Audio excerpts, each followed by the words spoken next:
반갑습니다. 산골의 아침입니다. 오늘 말씀은 에베소서 1장 10절 말씀입니다. 하늘에 있는 것이나 땅에 있는 것이 다 그리스도 안에서 통일되게 하려 하심이라. 아멘. 여기서 오늘은 그리스도 안에서 통일되게 하려 하심이라. 통일에 대해서 함께 살펴보겠습니다.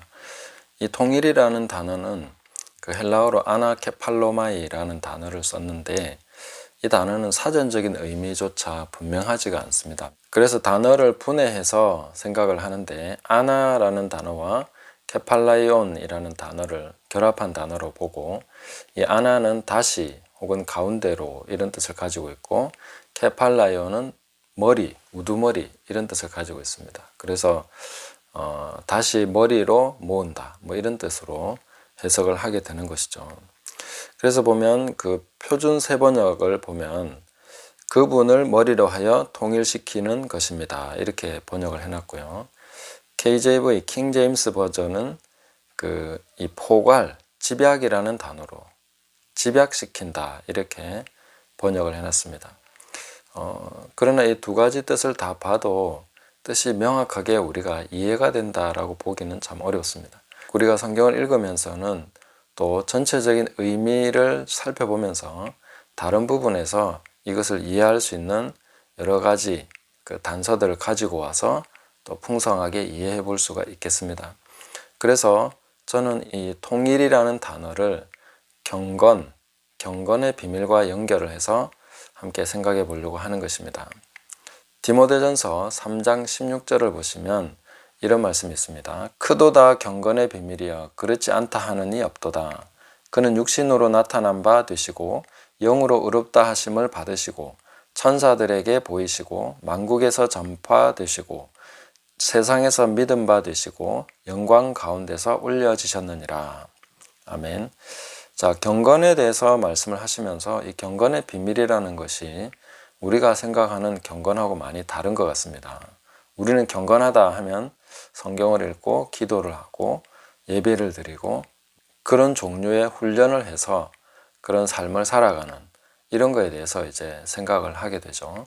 그러나 여기에는 이 경건의 비밀에 대해서 말씀하시면서 그냥 예수님에 대해서만 말씀해 주시고 있습니다. 예수님에 대해서 굉장히 중요한 몇 가지를 들어서 얘기하고 있는데 그는 육신으로 나타난 바 되시고 영으로 의롭다 하심을 받으시고 천사들에게 보이시고 쭉 이렇게 나가시는데 이 예수님께서 이 땅에 오심으로 또 그 다음에 어떤 사역을 하시고 승천하시고 이런 모든 부분이 바로 경건의 비밀이다 이렇게 말씀해 주고 있는 것이죠. 여기에서 우리가 알 수 있는 것은 예수 그리스도 그분이 바로 경건의 비밀이고 예수님이 바로 경건이라는 것인데 이것을 우리가 어떻게 이해할 수 있느냐는 거죠. 그래서 이 부분은 경건이라는 것이 바로 예수 그리스도와 우리가 연합하는 것이다. 통일되는 것. 이 하나로 집약되어서 예수님과 완전히 연합되는 것. 이런 것을 우리가 생각해 볼 수 있다는 것이죠. 간단하게 조금 이 부분의 어려운 부분만 설명을 해드린다면은 육신으로 나타난 바 되시고 하는 것은 다 이해하시겠죠. 예수님의 성육신입니다. 인간의 몸을 입으시고 이 땅에 오신 것이죠. 그리고 영으로 의롭다 하심을 받으셨다. 이것은 부활에 대해서 말씀하시는 것입니다. 고린도전서 15장을 쭉 읽어보시면 그 의롭다 하심은 바로 예수님의 부활과 연결된다는 것을 알 수 있습니다. 왜냐하면 우리 죄를 지시고 예수님이 죽으셨기 때문에 만약에 예수 그리스도의 부활이 없으면 하나님께서 예수님의 제사를 받지 않으신 결과가 됩니다. 그 제사장이 죽으면 그 제사는 무효가 되는 것이죠. 그런데 예수님은 제사장으로서 자기 자신을 제물로서 드리신 것인데 그 제물이 완전히 하나님께서 연락하셨다 하는 것을 인정받는 것이 바로 부활인 것이죠. 제사장이 살아서 나와야 제사장이 살아있어야 그 제사가 인정이 되고 죄사함이 확실하게 선포가 되는 것입니다. 그래서 그 예수님의 부활이 바로 영으로 의롭다 하심을 받으신 사건이다 하는 것을 얘기해 주고 있고 히브리서에서 또 이 부분을 한 번 더 확정을 해주고 있습니다. 그 다음에 우리가 천사들에게 보이셨다. 예수님은 천사장이시죠. 태어나실 때도 예수님은 천군 천사가 나타나셔서 베들레헴 지경에서 찬송을 부르고 목자들에게 그 소식을 전해주고 했던 것을 알 수가 있습니다. 그런데 그 천사장 되신 예수님께서 이제 부활하셔가지고 완전한 권위, 하늘과 땅의 모든 권세를 확실하게 취하신 것이죠. 그 사건이 천사들에게 보이신 사건입니다. 그리고 만국에서 전파되셨다. 지금 우리가 선교하고 있는데 이것을 왜 과거형으로 적어놨을까? 이런 의문을 우리는 가져야 됩니다. 그럴 때에 성경이 보여주고자 하는 진리로서 선포되는 진실에 대해서 우리가 깨달아야 되는 것이죠. 예수님은 만국에서 이미 전파되셨고 그 다음에 세상에서 믿은 바가 되셨다라고 성경은 선포해주고 있는 것입니다. 그것이 바로 우리가 경건한 삶을 살아감에 있어서 확실한 근거가 되는 것이죠. 만국에서 전파되셨다는 것은 실제로 영계에서 인간의 심령 외에 모든 세상에서 예수님은 이미 다 선포가 되셨습니다. 천사들에게 영계에 다 선포가 된 것이죠. 바울이 복음을 전하고 할 때에 귀신을 쫓아내고 그런 사건이 있었죠. 그럴 때에 그 제사장 스게와의 7 아들들도 이 바울이 전파하는 예수를 빙자해서 귀신을 쫓아낸다 뭐 이런 식으로 이제 시험적으로 해봤던 적이 있습니다. 그럴 때에 귀신의 대답이 뭡니까? 예수도 내가 알고 바울도 아는데 너희는 누구냐 이렇게 얘기하는 것이죠. 자, 이 바울이 전파했기 때문에 귀신들이 예수님을 아는 게 아닙니다. 귀신들은 이미 다 알고 있습니다. 예수님이 하늘과 땅의 모든 권세를 취하셨다 하는 것에 대해서 사탄과 그의 졸개들, 귀신들이 다 알고 있는 사실입니다. 만국에 있는 그런 권세자들, 우리가 다니엘서를 보면은 그 지역마다 관할하고 있는 영들이 있죠. 그런 영들에게 다 전파가 된 것입니다. 예수님이 부활하셨고 이미 영계의 모든 하늘과 땅의 모든 권세를 취하셨다 이렇게 선포가 됐고 알려지게 된 것이죠. 그렇게 된 사건이 바로 이 부분에서 선포되고 있는 것입니다. 그리고 야고보서 말씀을 보시면 귀신들도 믿고 떠느니라 이렇게 말하고 있습니다. 다 그 사실에 대해서 알고 있고 믿고 있는 것이죠. 물론 이 믿음은 구원받는 믿음은 아닙니다. 행위가 연결되는 그런 믿음이 아니고 그냥 두려워하는 믿음일 뿐입니다. 그러나 그들은 확실하게 알고 있고 그래서 우리가 예수 그리스도의 이름으로 귀신을 쫓아내면 그들은 나가야 됩니다. 그리고 한 번도 복음을 들어본 적이 없는, 예수님의 이름조차 들어본 적이 없는 지역에 가서 귀신 들린 자를 만났을 때 예수님의 이름으로 나가라 하면 그들은 듣습니다. 왜냐하면 이미 전파됐고 그 이름을 알고 있기 때문에. 사람들은 모르지만 영계는 이미 다 파다하게 모든 이 영적인 존재들에게 다 전파가 됐고 믿어지고 있다 하는 것입니다. 그 다음에 영광 가운데서 올려지셨느니라 이렇게 말씀하고 있습니다. 이것은 승천을 말씀하고 있는 것이죠. 그래서 이것이 바로 경건의 비밀인데 이 경건의 비밀은 예수님입니다. 그 예수님이 하신 모든 것에 우리가 믿음을 연합해서 이 믿음을 가지고 또 이 연합된 것을 가지고 우리는 이 세상에서 살아가야 되는 것이죠. 이 부분을 좀 더 풀어서 말씀해 주고 있는 부분이 로마서 5장 12절부터 6장 11절까지인데 예수님과 연합에 대해서 조금 더 우리가 먼저 설명을 드리고자 하면은 원죄에 대해서 많은 분들이 이런 생각을 합니다. 나는 아담과 같은 죄를 짓지 않았고 다른 사람들도 아담 혼자서 죄를 지었는데 왜 모든 인간이 다 범죄의 한 자로서 그렇게 똑같이 심판을 받아야 되냐? 아담과 똑같은 취급을 받는 이유가 무엇이냐? 이것은 부당한 것이 아니냐? 그렇게 질문할 수 있는 것이죠. 저는 그 질문은 합당한 질문이라고 생각합니다. 당연히 그렇게 질문해야죠. 아담 한 사람이 범죄한 것을 왜 모든 인류에게 다 뒤집어 씌우시냐? 그것을 원죄로서 정하시고 그 원죄에서 벗어나지 못하게 하신 이유가 무엇이냐? 거기에 대해서 하나님은 성경을 통해서 이미 대답을 해주고 계십니다. 그 부분이 바로 로마서 5장 12절부터 쭉 나오는 내용인 것이죠. 제가 한번 읽어드리면서 조금씩 설명을 해드리겠습니다. 그러므로 한 사람으로 말미암아 죄가 세상에 들어오고 죄로 말미암아 사망이 들어왔나니 이와 같이 모든 사람이 죄를 지었으므로 사망이 모든 사람에게 이르렀느니라. 이렇게 되면 한 사람이 범죄했는데 세상에 죄가 들어와 버리고 그로 말미암아 모든 사람이 다 죽게 된 것이죠. 사망에 이르게 됐다 하는 것입니다. 자, 죄가 율법이 있기 전에도 세상에 있었으나 율법이 없었을 때에는 죄를 죄로 여기지 아니하였느니라. 그 죄가 들어와서 계속 죽고 있는데 이 죄에 대해서 규명할 길이 없었다는 것이죠. 그래서 율법이 들어왔다 하는 것입니다. 아담 아래 하나님께서 모든 사람을 죄인으로 묶어두시는 것과 율법이 들어온 것은 같은 맥락입니다. 같은 목적인 것이죠. 어떤 목적입니까? 14절 보시면 그러나 아담으로부터 모세까지 아담의 범죄와 같은 죄를 짓지 아니한 자들까지도 사망이 왕노릇하였나니 아담은 오실 자의 모형이라. 오실 자의 모형이다. 예표다. 이것이 중요한 것입니다.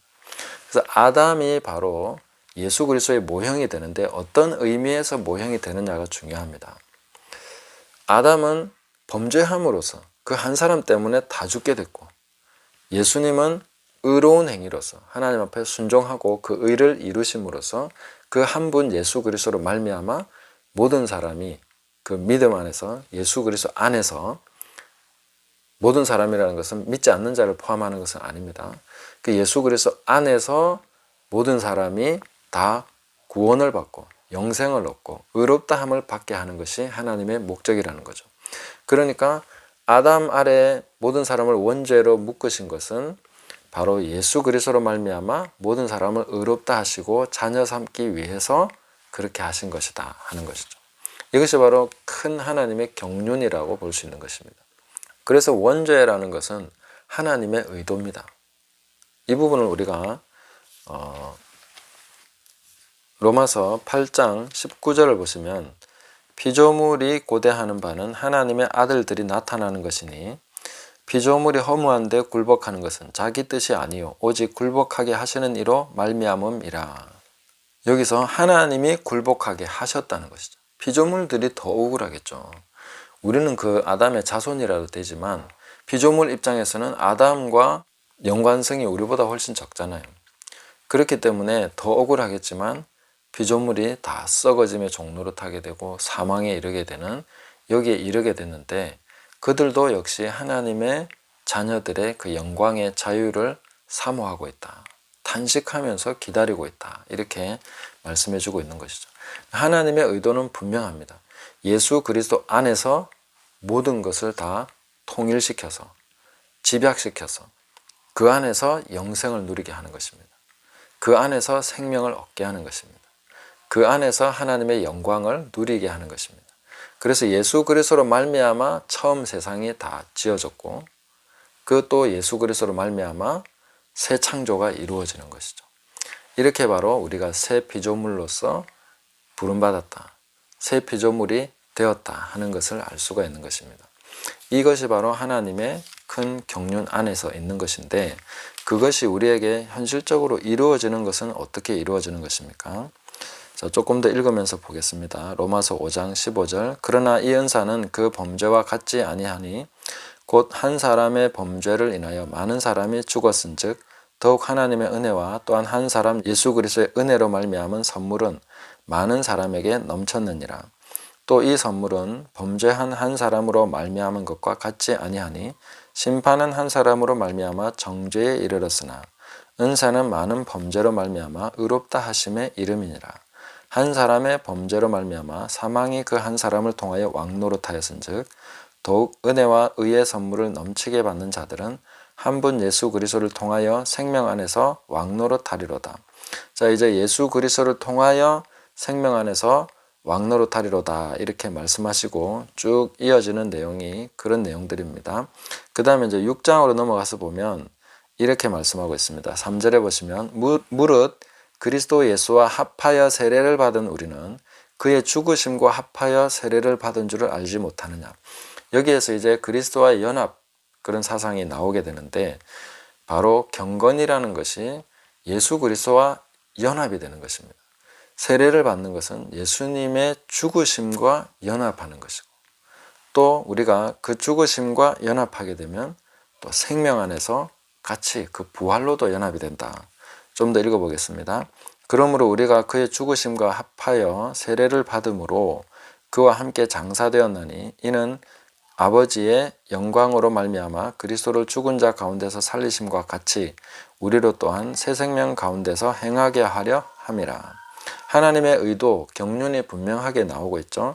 만일 우리가 그의 죽으심과 같은 모양으로 연합한 자가 되었으면 또한 그의 부활과 같은 모양으로 연합한 자도 되리라. 우리가 알거니와 우리의 옛사람이 예수와 함께 십자가에 못 박힌 것은 죄의 몸이 죽어 다시는 우리가 죄에게 종노릇하지 아니하려 함이니 이는 죽은 자가 죄에서 벗어나 의롭다 하심을 얻었음이라. 만일 우리가 그리스도와 함께 죽었으면 또한 그와 함께 살 줄을 믿노니 이는 그리스도께서 죽은 자 가운데서 살아나셨음에 다시 죽지 아니하시고 사망이 다시 그를 주장하지 못할 줄을 알미로다. 그래서 경건이라는 것이 어떻게 나타나게 됩니까? 그가 죽으심은 죄에 대하여 단번에 죽으심이요 그가 살아계심은 하나님께 대하여 살아계심이니 이와 같이 너희도 너희 자신을 죄에 대하여는 죽은 자요 그리스도 예수 안에서 하나님께 대하여는 살아있는 자로 여길지어다. 여기서 여길지어다 이렇게 말씀하고 있습니다. 죄에 대하여는 우리가 죽었고 하나님께 대하여는 우리가 살아있다. 이것을 그리스도 안에서 경건한 삶으로서 우리가 적용하면서 계속 죄와 싸우면서 또 우리가 생명 안에 살아가면서 인식하면서 가야 되는 내용에 대해서 말씀해 주고 있습니다. 그런데 이것에 대해서 이제 그렇게 여겨라 라고 말씀하고 있는데 이 여기라는 단어가 뭐냐면은 이 부분이 중요하죠. 근데 이 단어의 뜻만 보면은 이 여기다, 간주하다 이렇게 되는데 우리는 사실 이 단어는 그렇지 않은데 그런 것처럼 여겨라 하는 의미로 많이 쓰입니다. 그래서 이 단어의 번역은 이렇게 됐을 때 좀 상당히 피상적으로 흘러가 버리고 오해가 될 소지가 많습니다. 그 어떻게 이 단어에 대해서 우리가 깨달아야 되겠습니까? 그것은 여기다는 이 단어는 인식을 해라 하는 단어입니다. 너희가 그리스도 안에서는 죽은 자라는 것을 인식해라. 그리고 하나님께 대해서는 그리스도 안에서 살아있는 자라는 것을 인식해라. 그 사실에 대해서 진실을 직시하고 그 진리를 깨달아서 그것을 우리 삶에 정확하게 적용을 하라는 의미가 되어야 됩니다. 그래야 이 말씀이 전반적으로 문맥에 맞게 해석이 됐다라고 볼 수가 있습니다. 예수님과 연합해서 우리가 믿음으로 연합했으면 실제로 죽은 것입니다. 우리 포지션이 바로 죄를 향해서는 이미 죽은 자라는 그 위치에 있는 것입니다. 이미 그것은 현실이 되어버렸습니다. 그 다음에 하나님을 향해서는 우리는 이미 지금 살아있는 자입니다. 그것을 바르게 인식해라. 그것이 우리의 영 안에서 우리가 거듭났을 때 새로운 피조물이 되었고 새로운 피조물은 바로 그것이 현실입니다. 그게 바로 우리의 경건의 기초입니다. 그게 바로 경건이라는 거죠. 예수님과 연합했을 때 예수님을 믿는다는 것은 바로 그분과 연합하는 것인데 그의 죽으심과도 연합하고 그의 부활과도 연합하고 그의 승천과도 연합하고 그래서 우리가 완전히 그리스도와 함께 연합된 이 존재라는 사실에 대해서 항상 인식하고 살아야 되고 그와 같이 살아가는 것이 바로 경건이다. 그것이 바로 경건의 비밀이다 하는 것입니다. 이런 것이 그리스도 안에서 완전히 통일이 되어서 나타나게 되는 것은 우리가 아까 읽은 로마서 8장 후반부를 보시면 21절부터 보시면 그 바라는 것은 피조물도 썩어짐의 종노릇한 데서 해방되어 하나님의 자녀들의 영광의 자유에 이르는 것이니라. 피조물이 다 이제까지 함께 탄식하며 함께 고통을 겪고 있는 것을 우리가 아느니라. 그뿐 아니라 또한 우리 곧 성령의 처음 익은 열매를 받은 우리까지도 속으로 탄식하며 양자될 것 곧 우리 몸의 속량을 기다리느니라. 아멘. 자, 이와 같이 피조물이 인간과 같은 위치에 처하게 됐기 때문에 이제 피조물은 그리스도와 연합되지 못합니다. 그러나 우리가 그리스도와 연합돼서 하나님 안에서 이 새 피조물이 되고 또 이와 같이 하나님의 아들들의 영광의 자유를 우리가 누리게 될 때에 그렇게 될 때에 피조물도 우리와 연합이 돼서 나중에 새하늘과 새 땅으로 재창조되는 그런 역사가 일어나게 되는 것이죠. 그래서 그리스도 안에서 하늘에 있는 것들과 땅에 있는 것이 다 통일이 돼서 함께 새하늘과 새 땅으로 이렇게 재창조되게 하시는 것이 하나님의 경륜의 목적이다 하는 것입니다. 근데 여기서 하늘과 땅이 통일된다 하니까 그러니까 모든 사람이 다 구원받는 것이지 하고 보편 구원을 주장하는 분이 있습니다. 그래서 제가 말씀드렸는데 하늘에 있는 것들과 땅에 있는 것들과 땅 아래에 있는 것들이 다 예수 그리스도 이름에 무릎 꿇게 하시고 모든 입으로 예수 그리스도를 주라 시인해서 하나님께 영광 돌리게 하셨다고 했습니다. 그러나 그리스도 안에서 통일되는 이 부분에 있어서 땅 아래에 있는 것은 빠졌습니다. 그래서 땅 아래로 분류되는 그리스도 안에 있지 못하고 예수 그리스도를 영접하지 않는 자들, 그 아들에게 입맞추지 않는 자들에게는 땅 아래에 속하게 되는 것이죠. 마귀와 그의 사자들을 위해서 예비된 영원한 불에 들어가게 되기 때문에 그들은 여기에 포함되지 못합니다. 그래서 보편 구원론은 그렇게 되면 안 되는 것이죠. 그러나 예수 그리스도를 믿고 그를 영접하고 거듭난 모든 하나님의 자녀들과 그 다음에 천상의 존재들과 그 다음에 피조물들이 다 함께 그리스도 안에서 통일되어서 그 하나님의 아들들의 영광의 자유, 예수 그리스도 안에서의 새 창조, 만물이 처음 지을 때에 예수 그리스도로 말미암아 지어졌듯이 또한 예수 그리스도로 말미암아 다시 새하늘과 새 땅으로 재창조되어서 우리가 하나님의 영광 안에서 영원히 그분과 함께 거하게 될 것을 소망하게 된 것입니다. 그래서 오늘 우리가 그리스도 안에서 통일되는 것이 무엇인가 하는 것을 살펴보았는데 지금 우리가 하루를 살아가면서 그리스도 안에서 그 죽으심과 연합해서 죄에게 종노릇하지 말고 이제는 죄에 대해서는 나는 죽은 자다 하는 것을 인식해야 됩니다. 그것은 내가 막 애쓰는 것이 아니라 사실입니다. 그 사실에 내가 연합이 되어 있어야 됩니다. 그 생각과 마음을 연합시켜서 이제 살아야 되는 것이죠. 그래서 죄에 대해서 죽은 자가 어떻게 그 가운데 다시 살겠느냐 하고 바울은 질문하고 있는 것입니다. 그리고 하나님께 대해서는 나로 말미암지 않고는 아버지께로 올 자가 없다 하셨는데 하나님과의 관계에 있어서는 우리는 살아있는 자입니다. 예수 그리스도로 말미암아 하나님과 살아있는 관계, 담대하게 나아갈 수 있는 관계, 은혜의 보좌 앞에 수시로 나가서 도우심을 구할 수 있고 그 아들됨을 누리면서 이 땅 안에서 수건을 벗은 얼굴로 성령 안에서 자유롭게 진리 안에서 자유롭게 살아갈 수 있는 존재라는 것을 우리가 깨닫고 그것을 인식해야 됩니다. 그것은 사실이기 때문에 속지 않으면 우리는 그것이 내 것이라는 것을 알 수 있습니다. 그래서 속은 자로 살아갈 것이 아니라 자꾸 없는 것처럼 내가 가서 가져와야 될 것처럼 살 것이 아니라 이미 그리스도 안에서 거듭난 자는 영 안에 모든 것을 가지고 있습니다. 그것은 내 것입니다. 그것을 인식하라 하는 것입니다. 깨달으라는 것입니다. 그렇게 하면 이미 우리는 그리스도 안에서 살아가고 있는 사람임을 알게 되는 것이죠. 오늘 우리가 이 사실을 분명하게 깨닫고 우리 마음과 생각을 예수 그리스도께 굴복시킴으로 하나님의 말씀에 온전히 굴복함으로써 예수 그리스도 안에서 이미 이루어진 그리고 내 것이 되고 내가 속하게 된 이 부분에 대해서 인식하면서 살아가는 저와 여러분 되시기를 예수님의 이름으로 축복합니다. 감사합니다.